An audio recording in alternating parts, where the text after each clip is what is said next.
নমস্কার, আপনারা দেখছেন সময় কলকাতায়। সময় নিউজ নিয়ে রয়েছে আপনাদের সঙ্গে আমি প্রবীর। ব্যারাকপুর পুলিশ কমিশনারেটে নতুন নগরপাল হিসেবে দায়িত্বভার গ্রহণ করলেন প্রবীণ কুমার ত্রিপাঠী। বুধবার সকালে ব্যারাকপুর পুলিশ কমিশনারেটের প্রধান কার্যালয়ে আনুষ্ঠানিকভাবে তাঁর হাতে দায়িত্বভার তুলে দেন প্রাক্তন নগরপাল মুরলীধর। দায়িত্ব গ্রহণের পর প্রবীণ কুমার ত্রিপাঠী বলেন, আইন শৃঙ্খলা পরিস্থিতি আরও মজবুত করা এবং সাধারণ মানুষের নিরাপত্তা সুনিশ্চিত করাই তাঁর প্রধান লক্ষ্য।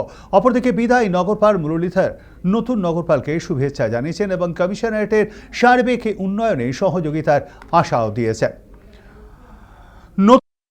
নেতৃত্বে ব্যারাকপুর পুলিশ কমিশনারেটের প্রশাসনিক কার্যক্রম আরও গতিশীল হবে বলে মনে করছে সংশ্লিষ্ট মহল।